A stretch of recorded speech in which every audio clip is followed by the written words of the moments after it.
Bonjour et bienvenue à l'école du jeu. Mon nom est Sylvain et aujourd'hui je vous fais la présentation de Lizard Wizard. Alors Lizard Wizard est un jeu qui est présentement sur Kickstarter. D'ailleurs, vous pouvez regarder dans la description pour avoir un lien vers la campagne. Donc c'est un jeu de 2 à 5 joueurs d'une durée d'environ 90 minutes.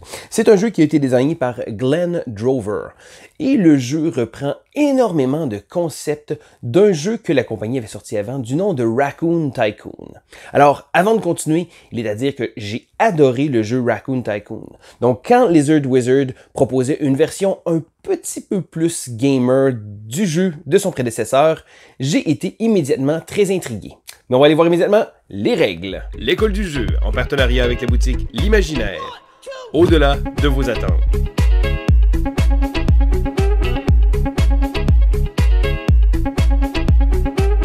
Voici donc Lizard Wizard. Alors, il est à noter que je possède une copie prototype du jeu.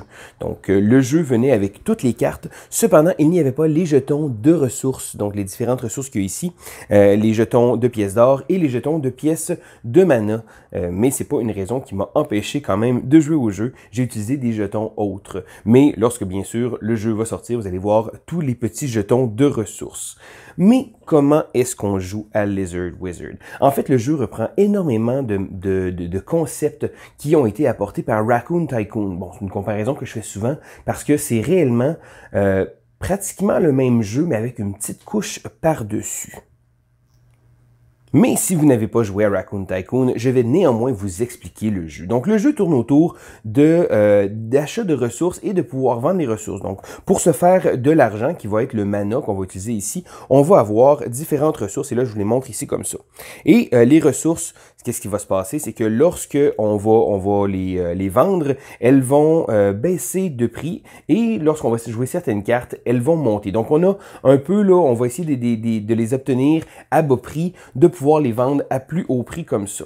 Et le jeu est très simple parce que les tours sont très rapides. Lorsque c'est un tour de joueur, le joueur va devoir faire une des 6 actions suivantes. Mais là, on dit, oh, 6 actions. Le jeu est très, très simple quand même et chacune des actions fait énormément de sens. Donc, la première action qu'on peut faire, ça va être de jouer des cartes Regent. Donc, les cartes Regent ici sont des ingrédients qu'on va avoir. Donc, chaque joueur va en avoir quelques-unes en main et lorsqu'il va décider de faire cette action-là, va pouvoir jouer une de ces cartes. Donc, qu'est-ce qui va se passer? Gather Regents. Donc, le joueur va collecter ces ressources-là. Ensuite, il va monter la valeur de ces ressources-là. Donc, les valeurs vont monter ici. Donc, il va y avoir un petit jeton qui va être là.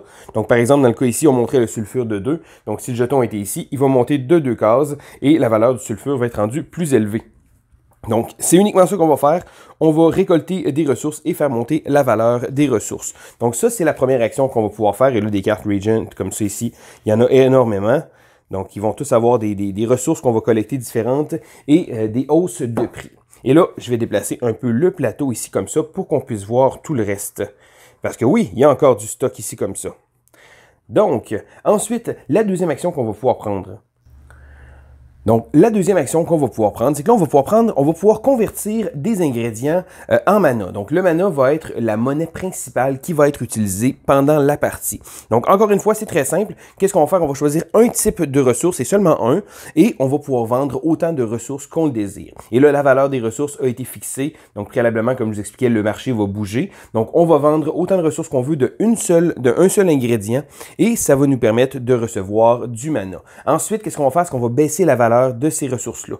Donc, si on les vend, elles vont valoir moins cher éventuellement. Ensuite, la prochaine action qu'on va pouvoir faire, ça va être de recruter un sorcier. Donc, les wizards ici comme ça. Donc, il y a un beau paquet ici de cartes comme ça. Donc, d'ailleurs, des belles illustrations ici comme ça. Ça se trouve être les wizards. Et là, qu'est-ce qu'on va faire? C'est qu'on va choisir un des 2 wizards ici comme ça. L'information disponible sur ces wizards-là, chaque wizard appartient à une des 7 écoles de magie. Et là, les 7 écoles de magie, je vous les expliquerai pas tous, ils sont reliés avec une ressource, mais il va également avoir un élément de set collection, donc de collection de cartes. On va devoir tenter de trouver des sorciers, également des tours et également des familiers qui vont partager la même école de magie pour maximiser nos points. Donc, lorsqu'on va sélectionner un wizard, ici comme ça, donc un sorcier, on va le mettre aux enchères. Et là, c'est là que le mana, donc la monnaie qu'on utilise avec les ressources va venir en ligne de compte. Et là, on va se relancer un après l'autre. Donc, un joueur va miser, l'autre joueur a l'occasion de le relancer, etc. Et on va continuer comme ça jusqu'à temps que un joueur ait réussi à payer. Et là, il va payer son mana et il va collecter le petit sorcier. Si le joueur qui a déclenché l'enchère, donc exemple, c'est moi qui décide de déclencher l'enchère, ne gagne pas, donc pour éviter que son tour soit complètement perdu et qu'un autre joueur ait profité de son tour, eh bien, il va pouvoir refaire une nouvelle action. Donc, s'il le désire, il va pouvoir mettre un autre wizard aux enchères et ainsi de suite. Donc, le joueur qui va déclarer l'enchère va toujours avoir si on veut, une autre chance de pouvoir jouer, donc de ne pas avoir perdu son tour. Une autre action qu'on peut faire, c'est de rechercher des sorts. Et là, ici, comme ça, il y a différents sorts qui sont disponibles sur le marché, mais il y a également beaucoup plus de sorts comme ça qui s'y retrouvent. Donc, l'information pour les sorts, encore une fois, les sorts sont reliés avec une école de magie, mais ont également un coût en mana. Donc, si on veut décider de rechercher, de faire la recherche d'un sort, on va devoir payer le coût ici comme ça. Et là, les sorts ont différentes informations. Certains sorts vont pouvoir être utilisés une fois, d'autres sorts vont justement avoir une action qu'on va pouvoir répéter. Donc, il y a vraiment un paquet de sorts comme ça. Il y a des sorts qui vont être utilisés, qui sont tellement puissants, justement comme celui-là, qui vont pouvoir être servir seulement une fois dans toute la partie. Lorsque on va rechercher un sort, donc on va payer le coût en mana comme ça, ensuite on va placer le sort face cachée devant nous. Donc il est disponible à ce qu'on puisse le faire. Si on le désire cependant, et si on possède les ingrédients, on peut lancer le sort immédiatement. Et là, c'est vraiment le sort qu'on va venir d'acheter. Donc si jamais je décide d'acheter Converto ici comme ça, et je possède 3 Eye of Newt, eh bien je vais pouvoir le lancer. Ensuite de ça, je vais le placer, bon selon le type de sort, des fois il y a des sorts qu'on va pouvoir placer dans la pile usagée, d'autres sorts qui vont revenir qu'on va pouvoir réutiliser comme ça. Et là, les sorts, ça c'est une des premières façons de le faire. L'autre façon, c'est lorsque on fait l'action de jouer une carte comme ça pour collecter des ressources. Et là, j'y reviens un petit peu après, c'est juste que, étant donné que je n'avais pas encore parlé des sorts, lorsqu'on fait la première action, si on le désire, on peut également, après avoir collecté nos ressources, jeter un sort, mais là, jeter un sort qu'on a déjà dans notre jeu. Donc, la meilleure façon de pouvoir les collecter, c'est justement en faisant l'action de rechercher un sort. C'est une des façons qu'on a de pouvoir les lancer. Une autre chose qu'on peut faire comme une autre action, c'est de créer une tour. Encore une fois, les tours sont d'une des 7 écoles de magie. Et là, pour créer la tour, on va devoir soit payer des ressources ou payer une pièce d'or. Et là, les pièces d'or sont assez rares et elles servent souvent à la fin de la partie comme des points. Donc, il ne faut pas confondre la monnaie, donc le mana et l'or, parce que l'or va servir pour acheter des tours et aussi à la fin de la partie. Le mana, pour sa part, lui, va servir un peu partout, ici pour les sorts et pour pouvoir, lorsqu'on va vendre des ressources. Les tours ont également un autre petit effet. Elles vont nous permettre de pouvoir garder une ressource de plus parce que on a un nombre limité de ressources qu'on peut garder et pour chaque tour qu'on va avoir, on va pouvoir augmenter de 1. Donc, on a 10 ingrédients qu'on peut garder en tout temps et pour chacune des tours, ça va augmenter ce nombre de 1. Donc, si jamais je possède 3 tours, je vais pouvoir garder en ma possession 13 ingrédients. Et la dernière action qu'on va pouvoir faire, ça va être de pouvoir incanter un familier, donc appeler un familier. Encore une fois ici, on a un coût en mana à respecter comme ça. Et les familiers font toujours partie d'écoles de magie. Mais là, lorsque on va avoir un familier, on va avoir différentes actions qu'on peut faire. Et là, bon, j'ai une version encore le prototype, ils ont modifié légèrement les choses sur ces cartes-là. Mais en gros, qu'est-ce qu'on peut faire? C'est que souvent, on peut collecter des ressources. Donc, ça va nous permettre de pouvoir chercher des ressources et de jeter un sort si on le désire. On va pouvoir également faire de l'or. Et là, encore une fois, ça va selon les collections de 7. Donc, si jamais j'ai beaucoup de cartes d'alchimie, je vais pouvoir collecter de l'or. Et on peut également entrer dans le donjon. Et là, le donjon, ça se trouve être la petite chose spéciale du jeu. C'est un petit élément supplémentaire qui a été rajouté qui pousse ta chance. Donc, le donjon, ici comme ça, est composé de cartes. Donc, il y a des cartes trésors et il y a des cartes de monstres. Donc, qu'est-ce qu'on va faire lorsqu'on va entrer dans le donjon? On va le placer comme ça. On va retourner la première carte. Et là, il faut savoir qu'il ne faut jamais avoir 2 monstres. Parce que si on a 2 monstres, on a perdu et toute notre épopée vers le donjon va être perdue. Et là, on va décider si on pousse notre chance. Donc là, ben oui, je vais pousser ma chance et voilà. Je vais essayer de prendre une autre carte. Oh, un trésor. Et là, j'ai encore le choix. Est-ce que je décide de pousser ma chance et de continuer ou de repartir avec le trésor? Les trésors vont donner des bonus à la fin de la partie, donc des points. Et on peut également, on regarde ici, il y a des trésors, mais il y a également de l'or qu'on peut collecter comme ça ici. Donc, on va devoir tenter de pousser notre chance. Il faut savoir qu'il y a, je pense, 20 trésors pour 10 monstres. Donc, je pense que c'est à peu près ça, le ratio. Ça se trouve à être... on a quand même la chance, mais il faut faire attention de ne pas trop pousser parce que sinon, on va se ramasser bredouille. Une autre chose que les familiers vont nous permettre de pouvoir faire, donc les petits familiers comme ceux ici, ils vont nous permettre de pouvoir vider le marché des sorts. Donc si jamais les sorts ne nous intéressent pas, on va pouvoir tout le temps changer les sorts et comme ça. Mais il faut savoir qu'on va toujours avoir le choix.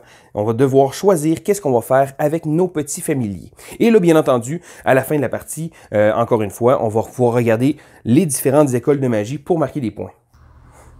Et là, parlant de la fin de la partie, comment elle arrive? Eh bien, lorsque une pile de cartes, que ce soit des wizards, des tours, des familiers, va être vidée, le tour va continuer jusqu'à temps que tous les joueurs aient joué le même nombre de tours et la partie va se terminer. Et là, comment on va faire des points?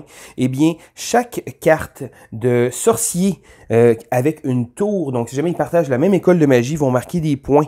Encore une fois, si jamais les écoles de magie ne sont pas pareilles, on va quand même marquer des points, mais un peu moins. Donc, on va essayer tout au courant de la partie d'essayer toujours d'aller chercher un peu plus des mêmes écoles de magie, de manière à faire des paires, donc faire des collections de sets. Également, même chose avec les sorts, on va regarder les écoles de magie et on va tenter de marquer des points. Cependant, si jamais il reste des tours et des choses comme ça qui vont être seules, elles vont quand même marquer un petit nombre de points. On va également compter le nombre de pièces d'or, donc les pièces d'or vont compter des points de victoire immédiatement. Ensuite, les sorts, certains sorts vont nous donner des points de victoire à la fin de la partie. Il y a également les cartes de donjon qu'on va accumuler. Et là, encore une fois, c'est la personne qui a le plus d'objets magiques qu'ils ont trouvé dans les trésors, dans les donjons, va marquer des points supplémentaires. Donc, le joueur avec le plus de points va remporter la partie. Et voilà, ça fait le tour des règles de Lizard Wizard. Alors, je vous parle souvent de la comparaison avec Raccoon Tycoon, et là, je vais vous montrer la boîte. Tata! Celui-là, c'est Raccoon Tycoon. Alors, Raccoon Tycoon est un jeu que j'avais adoré et justement, comme je disais lors de mon introduction, lorsque j'ai su que Lizard Wizard reprenait beaucoup de concepts du premier jeu, j'ai été tout de suite très intrigué. Et là, la question qu'on se pose, c'est que si on possède un, est-ce qu'on devrait avoir l'autre? Eh bien, c'est toujours un choix personnel. Pour ma part, j'aime beaucoup ce que Lizard Wizard offre parce que il rajoute une petite couche. Donc, en plus d'avoir à chercher, de faire de la collection de différentes cartes, eh bien là, on va tenter d'avoir des sets qui vont être identiques, donc des mêmes écoles de magie. Il y a un petit côté push your luck aussi que j'ai pas détesté du tout. Donc le donjon, d'essayer de pousser sa chance. C'est certain que j'ai pas eu l'occasion de le tester autant que Raccoon Tycoon. J'ai joué seulement quelques petites parties, mais j'ai vraiment aimé ce que j'ai vu. Donc encore une fois, bon, aujourd'hui de toute façon, le but c'était pas de vous faire une critique complète du jeu, c'était surtout de vous le présenter pour voir si c'était le genre de jeu qui pourrait vous plaire. Donc encore une fois, si jamais ça vous intéresse, allez voir la page de la campagne Kickstarter. Je suis certain qu'il va y avoir un paquet de petits rajouts qu'ils vont faire. Bon, je sais que ils ont pensé également à faire des tuiles qui vont permettre d'avoir des objectifs de fin de partie, des choses comme ça, mais on va voir qu'est-ce que la campagne va nous réserver. Mais sinon, pour ma part, Lizard Wizard va être un back instantané sur Kickstarter. J'ai vraiment aimé Raccoon Tycoon et celui-là, je pense que même si le jeu reprend beaucoup de son ADN de l'autre, c'est quand même un jeu que je vais vouloir me procurer dans ma collection. Alors c'était Sylvain pour l'école du jeu et on se dit à la prochaine!